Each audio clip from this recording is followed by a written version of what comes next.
আমি আসলে এই গ্রামগুলোতে আগে কখনো আসি নাই।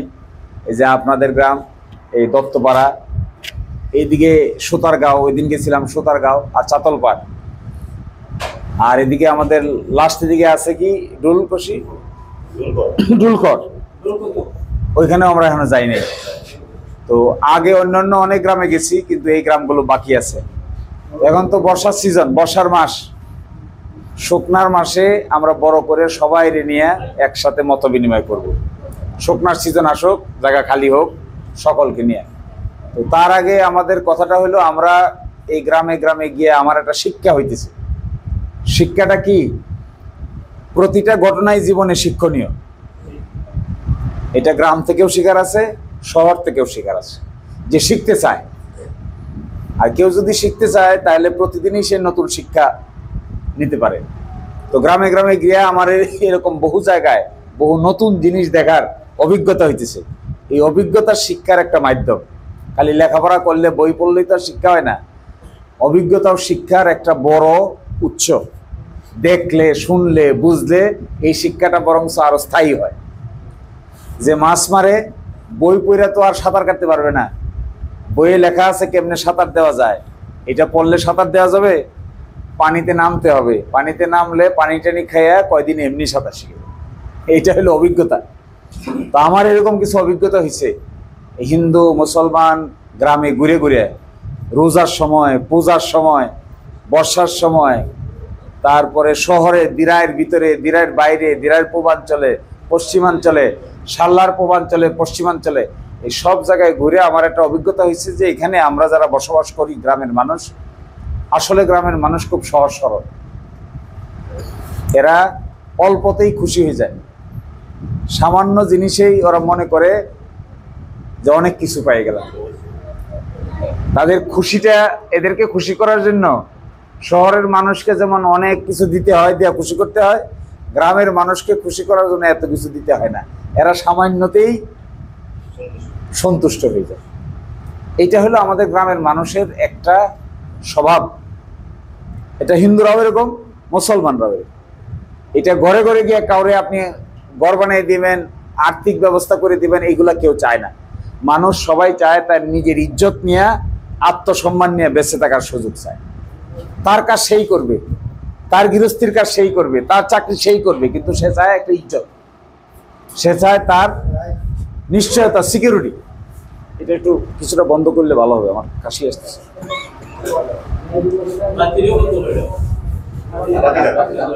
এই সিকিউরিটিটা, এই যে সম্মান, মানুষের জীবনের এই সম্মান, মানুষের জীবনের এই ইজ্জত, মানুষের জীবনের সবচাইতে গুরুত্বপূর্ণ বিষয়।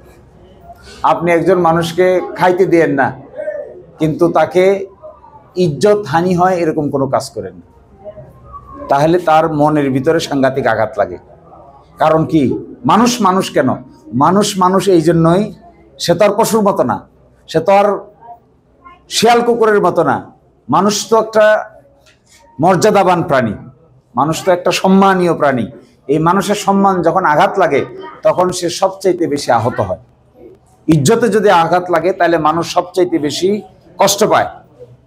এর চাইতে দুইবার না খেয়ে থাকতেও মানুষ রাজি আছে, কিন্তু তার চেয়ে বেশি ইজ্জতের মূল্য, সম্মানের মূল্য। এইটা আমাদের দেশের মানুষকে এই গ্রামে গ্রামে ঘুরে আমার কাছে যা মনে হয়েছে, এইটাই সবচাইতে বেশি গুরুত্ব দেয় মানুষ। এবং আমি যখন ওই সাল্লার, আজমিরিগঞ্জের সীমানার সাথে সাল্লার সীমানা, এই গ্রামগুলোর মধ্যে কতগুলো হিন্দু গ্রাম আছে, এ রৌয়া, তারপরে খল্লি, এইখান থেকে শুরু করে একেবারে সাতপাড়া পর্যন্ত, এর মাঝখানে কতগুলো হিন্দু গ্রাম আছে। এই গ্রামগুলোতে কামারগার চোরের অনেক উৎপাত আছে। ওরা গরু নিয়ে যায়, অনেক সময় নৌকা নিয়ে যায়, অনেক সময় জাল নিয়ে যায়। নৌকা ঠিক তাকে, মেশিনটা নিয়ে যায়। নৌকাটা আছে কিন্তু মেশিনটা খুলে নিয়ে যায়। যা সবই ঠিক আছে, বাড়িতে গেছে, গিয়া পাইলাম একটা হিন্দু মহিলার কান থেকে ঘুমাইছে রাতের বেলা, চোর আসছে, আইসে কানের মধ্যে আইডেন্টিফাই করছে যে দুল, স্বর্ণের দুল। মহিলা তো ঘুমাই রয়েছে, মহিলা তো কইতে পারে না, টান দিয়া এই দুলটা নিয়ে গেছে, রক্তে কানটা কেটে গেছে তো, আর রক্তে সব লাল হয়ে গেছে। এক বাড়িতে গেলাম, গিয়ে দেখি রাজহাঁস, রাজহাঁস পালে, রাজহাঁস আবার বড় করে বিক্রি করে। তো রাজহাঁস, কতগুলো রাজহাঁস তারা নিয়ে যাবে বলছে, এই রাজহাঁসগুলো তারা খাইতে চায়। তখন তাদের মাথায় চিন্তা জাগছে, তাহলে কি আমাদের নিরাপত্তা নাই? তাহলে কি আমরা এই চোরের ধমকের কাছে আমার সকল কিছু এইভাবে নিয়ে চলে যাবে? তখন তার নিরাপত্তার মধ্যে আঘাত লাগছে।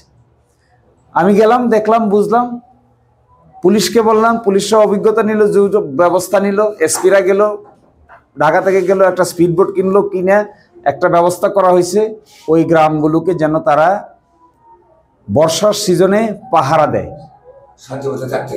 সবসময় চোরের বুদ্ধি কি দেখেন, চোরের নৌকাটার গতি বেশি, এর ইঞ্জিনটা পাওয়ারফুল। আর স্বাভাবিক আমরা যে সাধারণ কৃষকের নৌকা, এটার গতি এত বেশি না। তো চোর যখন চুরি করে চলে যায়, কৃষকের নৌকা দেয়া দৌড়াইয়া ধরতে পারে না, হলো আগে চলে যায়। তো এখন আমার ওসি সাহেব বলে যে এটার হয় থানার মধ্যে কোনো স্পিড বোট নেই, আমি যে দৌড়ায় ধরবো, পানি তো সাঁতরায় গিয়ে তার পুলিশ ধরতে পারবে না, পানি। করছে কি, থানার মধ্যে যে নাম আছে এটাও গতিও কম, তাহলে কি করার দরকার? একটা স্পিড বোট দরকার।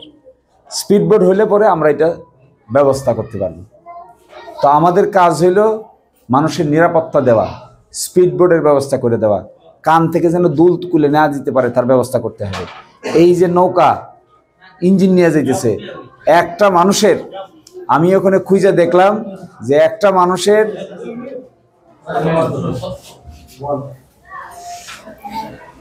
আমাদের কাছে 2 লাখ 5 লাখ 10 লাখ টাকার যা মূল্য না, ওই গ্রামের মানুষের ওই নৌকার ইঞ্জিনটা তার চাইতে তার কাছে গুরুত্বপূর্ণ। কারণ এই ইঞ্জিন না থাকলে, মাছ না মারতে পারলে, দিনের শেষে 500 টাকা 1000 টাকা কামাই করতে না পারলে তার সংসার চলবে না। তাহলে এখানে মূল কাজটা কি? এখানে মূল কাজটা তো রাজনৈতিক পেশাপেশি না, মূল কাজ হলো তার এই নিরাপত্তা। তার ইঞ্জিন দিয়ে সে মাছ মারবে, আমি কেন বাধা দিব? তার ইঞ্জিন আরেকজন নিয়ে যাবে, তাহলে সে চলবে কি করে, সংসার চলবে কি করে? এবং একইভাবে আমার কাছে খুব অবাক লাগে, আমাদের এলাকায় আছে এগুলা, এখনো গ্রামের অনেক মহিলা আছে যারা শাড়ি পরে কিন্তু ব্লাউজ পরে না, দেখছেন না? তাদেরকে এই ব্যবস্থা কে করবে? কে তাদের শাড়ি তুলে দিবে? কে তার কাপড় তুলে দিবে? এ তো আমার সমাজের মানুষ, এ তো আমার গ্রামের না হয় পার্শ্ববর্তী গ্রামের মানুষ, আর না হলে আপনার বোন, না হয় আমার ভাই, আপনার ফুফু, না হয় আরেকজনের স্ত্রী, কিন্তু তার তো এই ব্যবস্থা নেই। এবং 2 থানায় ঘুরে আমার কাছে মনে হয় বহু মানুষের বহু হাহাকার। এমন অনেক শিশু আছে, খুঁজে পাইছি আমি, অনেক শিশু আছে যারা প্রতিবন্ধী, জন্মগতভাবে প্রতিবন্ধী। একটা পা এমনভাবে লোলা হয়ে গেছে যে আর কোনোদিনে হাঁটতে পারবে না। মা বাপ তো আর এই শিশুরে ফেলতে পারে না। 12 বছর বয়সের একটা ছেলেকে খুঁজে পাইলাম এক গ্রামে, মাটা কুলে নিয়ে হাঁটে। একটা হুইল চেয়ারের ব্যবস্থা নাই যে চেয়ারে বসায় তারে ঠেলে নিয়ে যাবে, এই ব্যবস্থাও নাই। তাহলে দেখেন আমাদের এই ভাটি বাংলার মানুষের কত দুঃখ, কত দুর্দশা। কে এগুলো ঠিক করবে? কিভাবে ঠিক হবে? এগুলাই মূল আলোচনার বিষয়। এগুলো করতে না পারলে খালি রাজনৈতিক নেতাদের মারামারিতে তো কারো কোনো লাভ হবে না। লাভ হবে? আমরা যে যদি একজন আরেকজনের খালি বকাবকি করি, গালিগালাজ করি, অমুক এইটা তমুক এইটা, ফায়দা কি? মানুষের ফায়দা কি? বকা তো একটা দিয়ে দিলাম, মনে ছিল, গালি একটা দিয়ে দিলাম, তো গালি দিয়ে ফায়দা কি হবে? সমাধানটা বাইর করতে হবে। যদি সমাধান বাইর করা না যায়, তাহলে অমুক বাইরে গালি দিলাম, তমুক বাইরে গালি দিলাম, তমুক বাইরে বকা দিলাম, শেষ পর্যন্ত কি গোড়ার ডিম পাবো? আমি যদি সারাক্ষণ অমুকের গালিগালাজ করে থাকি, এই বৃদ্ধ মহিলার গায়ে কি কাপড় উঠবে? উঠবে না তো। এই দেখেন দুর্গাপূজা আসতেছে, দুর্গাপূজা আসতেছে, অক্টোবর মাসের প্রথম দিকে দুর্গাপূজা। এই দুর্গাপূজার সময় তো আমার ধারণা এই 2 থানা মিলে প্রায় 5-7 হাজার মহিলা পাবেন যারা দুর্গাপূজা উপলক্ষে, হিন্দু নারীরা একটা শাড়ি কেনার মতো ব্যক্তিগত সামর্থ্য নাই। এবং আমি চাঁদপুরে গিয়েছিলাম গেল দুর্গাপূজার সময়, গিয়া দেখি হিন্দু মহিলারা সারাদিন বাড়িতে অন্যের বাড়িতে কাজ করে, রান্নার কাজ করে, নিজের কোনো সামর্থ্য নাই, করে কি করে? পেটে বাতে খাওয়ান দেয় কাজ করে, কোনো বেতনও নাই। আসছে পূজা, একটা শাড়ি কিনবে, কে দিবে তার শাড়ি? একটা শাড়ি সে কিনতে চায়, একটা শাড়িতে পড়তে চায়, পরে সে পূজা মণ্ডপে যাইতে চায়, সে গিয়ে এখানে পূজা অর্চনা করতে চায়, কিন্তু তার তো এই সুযোগ নাই। কে দিবে এগুলা? আমাদের সামনে মূল সমস্যা কিন্তু এখন এইটা, এই দলবাজি, কে কোন দলের, কে কোন মতের, আমি কোন দল করি, আপনি কোন দল করেন, অমুক কি দল করে, এইটা ভুলে যাওয়ার সময়, এগুলা মাথা থেকে সরাই দেওয়ার সময়। সময়টা হলো মানুষকে কিভাবে বাঁচানো যায় এই বুদ্ধি বাইর করার সময়।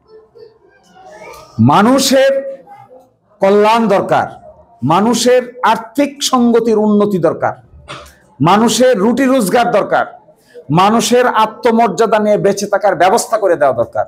মহিলা পুরুষ সবাই নিজের উদ্যোগে নিজের সম্মান নিয়ে বেঁচে থাকতে পারে, তার ব্যবস্থা করে দেওয়া দরকার। এইটা যদি করে দেওয়া না যায়, আর শুধু দলাদলি, নাড়ানাড়ি, ঠেলাঠেলি, অমুক গ্রুপ, তমুক গ্রুপ, অমুক ভাই, শেষ পর্যন্ত তো ঘোড়ার ডিম। বাস্তবে ঘোড়ার ডিম বলতে কোনো ডিম দেখছেন কেউ? ঘোড়ার ডিম দেখা যায়? তো ঘোড়ার ডিম মানে কি? ঘোড়ার ডিম মানে কিছুই না। ঘোড়ার ডিম মানে বাস্তবে কিছুই না। তো এই ঘোড়ার ডিম হলে তো লাভ হবে না। ফলে আমি কোনো মানুষের বদনাম করার পক্ষে না। আমি যাও জিন্দিগিতেও কোনো মানুষের বদনাম করাটাকে আমি মনে করি ছোট লোকই কাজ। অযথা আমি যদি আরেক বেটার বদনাম করি, আমার ইজ্জত বাড়বে না, আমার ইজ্জতই কমবে। আপনারাই মনে করবেন যে আমি একটা পাতলা টাইপের লোক। আসলে এটা আমাদের কাজ না। এই জন্য অতীতে আমাদের যারা নেতৃবৃন্দ ছিলেন, সবার প্রতি আমাদের সম্মান প্রদর্শন করা দরকার। কারণ তারা কষ্ট করেছেন, তারা পরিশ্রম করেছেন, তারা চেষ্টা করেছেন, নিজের যতটুকু সামর্থ্য ছিল চেষ্টা করে এতটুকু অগ্রসর করেছেন। আর আমাদের কাজ হলো এই অগ্রসর জিনিস যেখানে এসে থামছে, এই থামা জায়গা বাকিটাকে সুন্দর করে সামনের দিকে অগ্রসর করে নিয়ে যাওয়া। এইটাই হবে ও পূর্বপুরুষদের প্রতি কৃতজ্ঞতা। পূর্বপুরুষদের প্রতি যদি কেউ কৃতজ্ঞ না থাকে, সে আসলে অকৃতজ্ঞ। বাপ না থাকলে ছেলের জন্ম হয় কি করে? এখন যদি বাপের এই বদনাম বলা শুরু করে দেয় ছেলে একটু বড় হয়ে, তাহলে তো আসলে প্রকৃত প্রস্তাবে নিজের বদনামই করতেছে। কেউ যদি মনে করে আমার বাপ খারাপ, আমার বাপ কিছু রেখে যায় নাই, আমার আর কিছু রেখে যাক আর না যাক, জন্ম তো দিয়ে গেছে, জন্ম দিয়ে যায় নাই। জন্ম না দিয়ে গেলে কিভাবে এটা আসছে? বাস্তবে আসছে কি করে? এই বাস্তবে আসার যে কাজ করে দিয়ে গেছে, দেওয়ার ফলে সন্তানের কাজ হইল বাপ দাদা 14 সিঁড়ির মুখ উজ্জ্বল করা, ওইটার বদনাম করা না। ওইটার যদি বদনাম করতে থাকি তাহলে আমও যাইব, সালাও যাইব। দেখেন, এই অঞ্চলের অত্যন্ত নামি দামি নেতা ছিলেন বাবু সুরঞ্জিত সেনগুপ্ত। আরেকজন ভদ্রলোক আসেন, তিনি জনাব নাসিরউদ্দিন চৌধুরী। তো নাসিরউদ্দিন চৌধুরী সাহেব এখন একটু অসুস্থ আছেন, তারপরে উনি আগের চাইতে একটু ভালো আছেন, এখন অন্য সময়ের চেয়ে ভালো আছেন। আর বাবু সুরঞ্জিত সেনগুপ্ত তিনি প্রয়াত হয়েছেন। ওনারা চেষ্টা করেছেন এই ভাটি বাংলার হাওর অঞ্চলের মানুষের কল্যাণ করার চেষ্টা করেছেন, যতটুকু সামর্থ্য ছিল চেষ্টা করেছেন। ওনাদের প্রতি আমাদের সম্মান এবং শ্রদ্ধা দেখাইতে হবে। ওনাদের প্রতি অশ্রদ্ধা দেখানোর অর্থ হলো এটা যে আমরা আসলে নিজের পূর্বপুরুষদের প্রতি কৃতজ্ঞ নই। পূর্বপুরুষদের প্রতি যারা কৃতজ্ঞ থাকে না, তারা পরপুরুষের জন্য কিছু করতে পারে না। পরপুরুষের জন্য কিছু করার পূর্ব শর্ত পূর্বপুরুষের অবদানকে সম্মানের সহিত দেখা। আমাদের কাজ এটা না, আমার বয়স এখন 45 বছর, আমি তো আর আসমান থেকে 45 বছর বয়স নিয়ে জন্ম নেই। আমি তো এর মধ্য থেকে 45 বছর হয়েছি। আমার আগেও কেউ ছিল যার 70 বছর। বাবু সুরঞ্জিত সেনগুপ্ত আমার বাবার চাইতেও বহু বড়। আমার কাজ তো এটা না একজনকে বদনাম করা। No, it's not my job, never. আমি আপনাদেরকে বলতে আসছি, এই গালাগালি, বকাবকি, দোষাদোষী এগুলো মাথা থেকে কম্পিউটারে যেমন করে ইরেজ করে দেয়, সব ডিলিট করে দেয়, এখান থেকে সব ডিলিট। কাজটা হলো মানুষের কল্যাণটা কিভাবে করা যায়, এটার জন্য সঠিক পথ পাই করা। কার জন্য কি কল্যাণ? সব মানুষের কল্যাণ কিন্তু একই ধরনের না। বিভিন্ন গ্রামে বিভিন্ন ধরনের বিষয় আছে, এবং এগুলো দেখে দেখে আমার নতুন অভিজ্ঞতা হচ্ছে যে আমাদের গ্রামের মানুষ, আরেকটা আশ্চর্য, সংস্কৃতিগত বিরাট এক পার্থক্য আছে। দিরাইয়ের পূর্বাঞ্চলে গেলে মানুষের কথাবার্তা, চলাফেরা, আচার আচরণ, আদর সোহাগ, খাওয়া দাওয়া, দাওয়াত এটা একটু ভিন্ন রকম। দিরাইয়ের পশ্চিমাঞ্চলে আসলে একটু চলাফেরা, উঠা বসা, খাওয়া দাওয়া, দাওয়াত, আনা নেওয়া, কথাবার্তা বলা, আদর করা, বকা দেওয়া, গালি দেওয়া, ল্যাঙ্গুয়েজ, কথাবার্তা একটু ভিন্ন রকম। তাহলে তো একটা পার্থক্য আছে সংস্কৃতিগত। এই সংস্কৃতিগত পার্থক্যটাও বুঝতে হবে, কারণ সবার একই ধরনের সংস্কৃতি না, সবার একই ধরনের কর্মকাণ্ড না, কথার ভাষা একরকম না, কথা বলার ভঙ্গি একরকম না। একজন আছে খুব জোরে কথা বলে, এটা তার ভঙ্গি কথা বলার। আরেকজন আছে খুব আস্তে আস্তে কথা বলে, এটাও তার ভঙ্গি কথা বলার। এই যে মানুষ চিনা, প্রতিটা মানুষ থেকে কিন্তু আলাদা। জগতের সব মানুষ তো একরকম না, জগতের সব ব্যক্তি বিশেষ একরকম হবে না। কিন্তু আমরা যদি চাই এই দিরাইশাল্লার মানুষের মধ্যে নতুন কিছু করতে, তাহলে মোটা দাগে আমরা মানুষদেরকে জাগাইয়ে তুলতে না পারলে বড় কাজ করা যাবে না। আমার কাজ, আমি আসছি এই অঞ্চলে কোনো কিছু নিতে নয়, আমার ব্যক্তিগত কোনো প্রয়োজন নাই, কোনো কিছু আর এখান থেকে নিয়ে আমার নিজস্বভাবে প্রাপ্তির কিছু নাই। কিন্তু সেই দিনটা দেখলে খুশি হব যদি এই 4-5 লাখ লোক আমরা যারা আছি, এই গ্রামে গঞ্জে বসবাস করি, কষ্ট করি, দিন আনতে দিন খায়, এরকম লোক আছে, মহিলারা আছে, শিশুরা আছে, বিকলাঙ্গ মানুষ আছে, গর্ভবতী নারীরা আছে, তারপরে জেলে সম্প্রদায় আছে, এবং মুসলমানদের মধ্যেও অনেক বঞ্চিত লোক আছে, অনেক মানুষ আছে যাদের অনেক চাকরি দরকার, টাকা দরকার, পয়সা দরকার, রাস্তাঘাট দরকার, স্বাস্থ্যসেবা দরকার। এইটা যদি কোনোদিন উন্নত হয়, সঠিকভাবে হয়, বড় করে হয়, সকলের উপকারে হয়, এইটা দেখলে সবচাইতে বেশি আনন্দ লাগবে। এইটার জন্য এখানে আসা, আর কিছু না। একটা গ্রামের অবহেলিত নারী, সে যদি তার চিকিৎসা পায়, এইটা দেখলে আমরা আনন্দ পাবো, সন্তুষ্টি পাবো যে সে তার চিকিৎসাটা পাইছে। সে তো মারাই যাবে, সে তার আজীবন বেঁচে থাকবে না, কিন্তু শেষ জীবনে চিকিৎসাটা পায়ে মারা গেছে। এটা দেখলে আমরা খুব খুশি হব যে আমাদের অঞ্চলের মধ্যে বৃদ্ধ মানুষ আছে অনেক, যাদের বয়স প্রায় 75-এর অধিক। এই 75-এর অধিকের যারা বয়স হয়ে যায়, এরা আবার শিশুর মতো হয়ে যায়।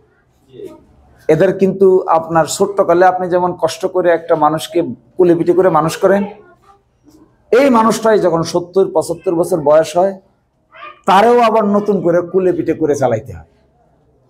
কারণ সে দেখবেন আপনার কাছে এমন আবদার করবে, আপনার বাপই হোক অথবা দাদাই হোক, এমন আবদার করবে, ছোটবেলা আপনি আপনার বাবা মার কাছে যেরকম আবদার করতেন, ওই বৃদ্ধ মানুষটা একই ধরনের আবদার করে, আমার এইটা দাও, আমার এইটা এনে দাও, আমার এটা দরকার। তখন আমরা রাগ করে বলি যে বুড়ার কোনো কাজ নাই, নিজেই চলতে পারি না, খালি কয় এইটা দাও, এইটা দাও, এইটা দাও।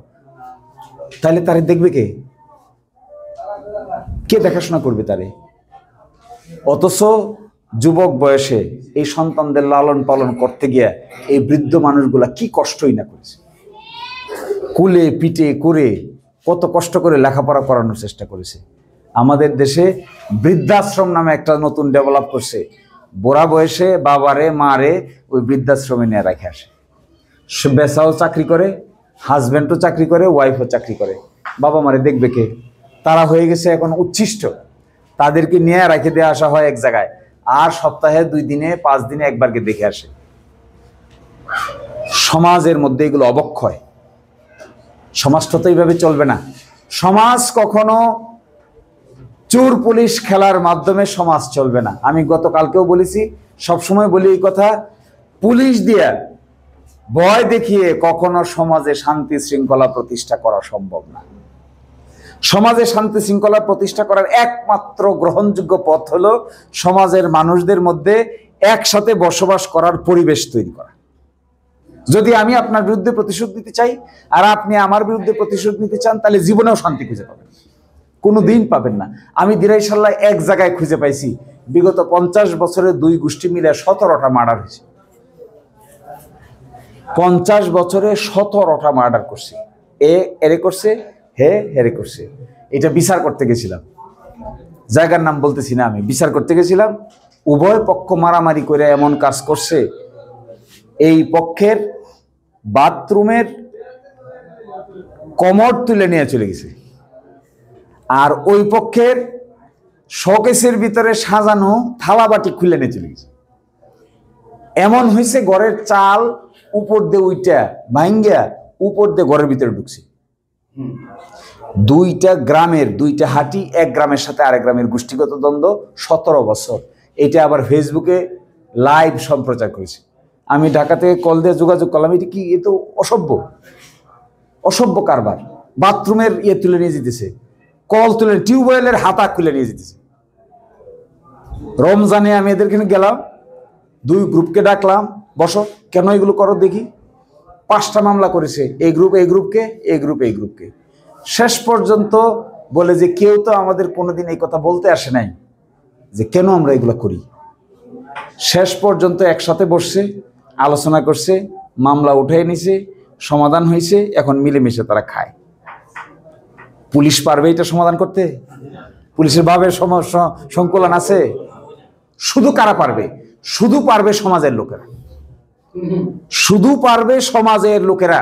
সমাজের যদি বড় মনের মানুষ থাকে, উদার মনের মানুষ থাকে, বড় আত্মা থাকে যাদের, তারা চাইলে মানুষে মানুষে এই মিল মোহব্বত গড়ে দিতে পারবে।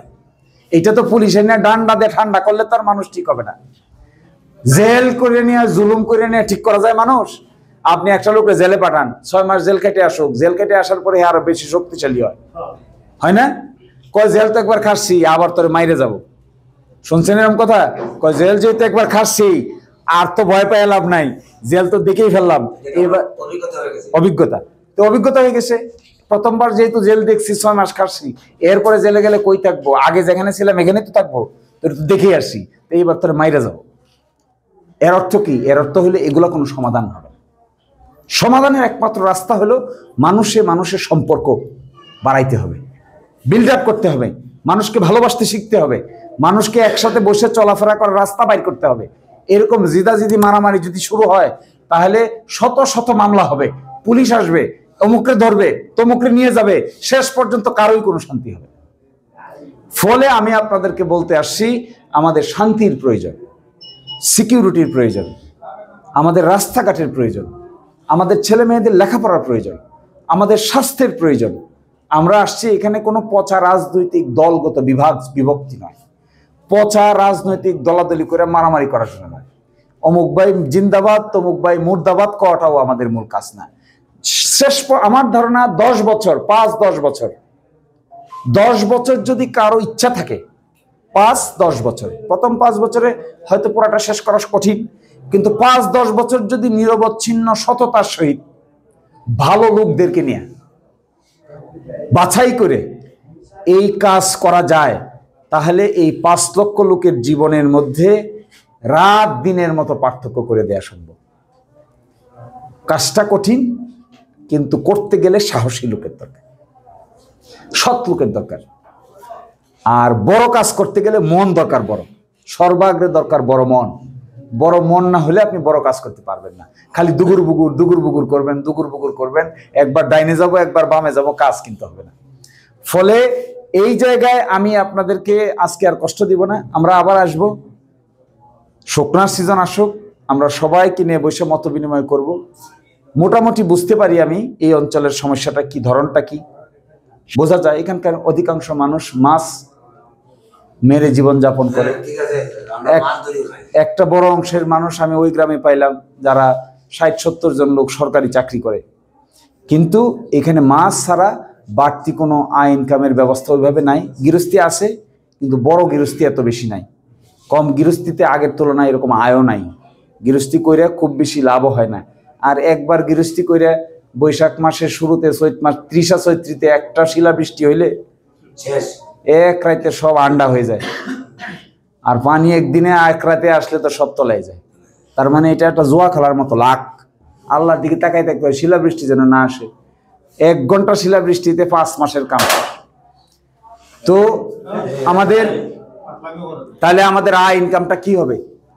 আমাদের বাচ্চারা কি করবে? আমাদের বাচ্চারা কোন জায়গায় গিয়ে, কোথায় গিয়ে চাকরি বাকরি খুঁজে পাবে? এইভাবে তো মাছ মেরে সারা জীবন চলবে না। আর একটু ভিন্ন দিকে তাকাইতে হবে, আর একটু উপর দিকে যাইতে হবে, লোকদেরকে উপরে তুলতে হবে, স্বাধীন চাকরির ব্যবস্থা করতে হবে। তা যদি করতে হয় তাহলে শিল্প ইন্ডাস্ট্রি গড়ে তুলতে হবে। আর না হলে কাজের জন্য গাজীপুর যাইতে হবে, আর না হলে কাজের জন্য যাইতে হবে সেই সাইনবোর্ড। কাজের জন্য যাইতে হবে সোয়ারিঘাট, কাজের জন্য যাইতে হবে সেই কারণ বাজার, কারণ কাজ তো এখানে নাই। এই কাজের ক্ষেত্র তৈরি করতে হবে। যদি কাজের ক্ষেত্র তৈরি করা না যায় তাহলে আমাদের সন্তানরা কিন্তু সারা জীবনই বঞ্চিত থাকবে। আমি দাউদপুর গ্রাম, আমাদের বাড়ির পাশে দাউদপুর গ্রাম, ওরাও মাছ মারে, জেলে সম্প্রদায়। সেখানে গিয়ে দেখলাম যে এখানে এখনো সিলসিলা চালু আছে। দাদায় জাল বাইতো, বাবাও জাল বাইছে, নাতিও জাল বাই। তো সব ইয়াং লোকদেরকে নিয়ে তারা লেখাপড়া করবে না, তারা চাকরি বাকরি করবে না, তারা বিদেশে যাবে না, তারা আয় ইনকাম করবে না, বাবা মায়ের টাকা দিতে হবে না, নিজের স্ত্রীকে চালাইতে হবে না, তার ঘরে যারা 2টা সন্তান হবে তার লেখাপড়ার দরকার আছে না। এটা এই চিন্তা ভাবনা গভীরভাবে না করলে আমরা সারা জীবনই পিছিয়ে থাকি। আমি আসছি আপনাদেরকে নিয়ে এইরকম গভীর চিন্তার সূচনা করতে। আমি আপনাদেরকে এই অযথা মিথ্যা কথা বলতে আসিনি, অযথা এমন কোনো কথা বলতে আসি নাই যেটা বললে পরে পরবর্তীতে আপনারাই আমাকে বেঈমান উপাধি দিবেন, এগুলো বলতে আমি আসি নাই। এত সস্তা কথা বললে আমার নিজেরই শরম লাগে। একটা জিনিস আমার খুব লজ্জা লাগে, এটা লজ্জা হয়, গ্রামে গঞ্জে রাজনীতির সঙ্গে সম্পৃক্ত লোককে মানুষ ভালো চোখে দেখে না। কেন দেখে না জানেন? কারণ রাজনীতি করতে গিয়ে অনেকেই অনেক প্রতারণার আশ্রয় নিয়ে নিছে, ফলে সাধারণ মানুষ অনেক ক্ষেত্রে প্রতারিত হয়েছে। তো তারা মনে করে আমিও মনে হয় এরকম আর একটা নতুন প্রতারক। এই কারণে আমার নিজের শরম লাগে। শরমটা কোথায় লাগে? যে যদি একটা গ্রামের সাধারণ নারী আমার এরকম মনে করে তাহলে আমার ইজ্জতের কি হবে?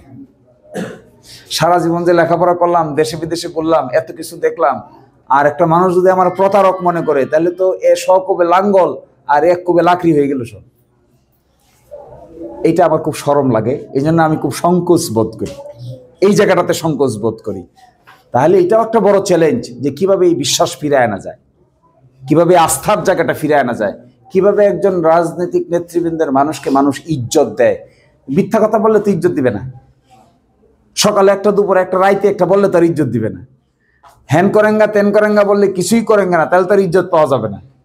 সকালে কইলাম একজনের পক্ষে, বিকালে কইলাম আরেকজনের পক্ষে, তাহলে তার সম্মান পাওয়া যাবে না, তাহলে তো ইজ্জত তো একেবারে শেষ হয়ে যাবে, একেবারে মাটিতে মিশে ধুলায় শেষ হয়ে যাবে। ফলে আমি আপনাদেরকে আজকে এই প্রাথমিক কথাগুলো আলাপ আলোচনা করে গেলাম। আমরা আবার আসবো, আপনাদের সাথে আমাদের বন্ধুত্ব সম্পর্ক গড়ে উঠুক, আমরা চিনিও কেউ অন্যজনকে। যদি আমরা খারাপ কাজ করে থাকি আমাদেরকে আপনারা বসতেও দিবেন, কথা ক্লিয়ার। যদি মনে করেন যে আমরা বাজে লোক, আমাদের কথাবার্তা খারাপ কিংবা আমাদের আচার আচরণ বাজে, তাহলে আমাদেরকে বসার জায়গা দেওয়ার প্রয়োজন।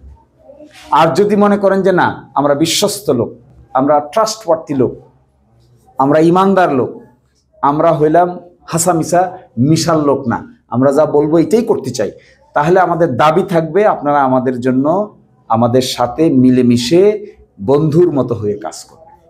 এই এতটুকু দাবি। যদি অন্যায় করে থাকি তাহলে সাথে সাথে বলে দিবেন যে এটা অন্যায়, এটা সাপোর্ট নাই আমাদের। আমরা দেখবেন নির্দ্বিধায় সরি বলে চলে যাব। এত মানে আমি কখনো ইজ্জতের বিনিময়ে রাজনৈতিক কর্মকাণ্ড করতে চাই না। আমি মনে করি আল্লাহ তাআলা আমাদেরকে যা দিছে এইটা সংরক্ষণ যদি করতে না পারি, এটা ক্ষতি করার দায়িত্ব আমার না। যদি পারি সংরক্ষণ করব, যদি না পারি তাহলে ক্ষতি করতে চাই না, তাহলে চুপচাপ থাকা ভালো। এই জন্যই আপনাদের কাছে আসা, পরস্পরকে চিনা, কিছু মানুষের সঙ্গে আমাদের পরিচয় হচ্ছে। আগামীতে আমরা আসলে আমরা চাইবো সবাই মিলে আমরা বসি, গ্রামবাসী বসি। এখানে দলবলের প্রশ্ন না, এখানে দলাদলির বিষয় না। আমি একটা জিনিস মন খুব খারাপ লাগে, মানুষ যখন সংকীর্ণ দলীয়ভাবে সব কিছু দেখে তখন মনে হয় যে আসলে আমরা খুব ছোট মনের লোক। মানুষ তো অনেক বড় হওয়ার কথা, মানুষের অন্তর্কত অনেক বড় হওয়ার কথা। মানুষের করি অমুক দল তমুক দল, তো অমুক দল তমুক দল বিক্রি করে আমি পানি খাবো? অমুক দল তমুক দল বিক্রি করে কি আমি আমার পকেট ভরবো না? কি করবো আমি এটা দিয়ে বিক্রি করে? আমার তো মানুষের জীবনের পরিবর্তনের প্রয়োজন। আমি দল দিয়ে কি করবো? এখানে দলের ফাংশন কি?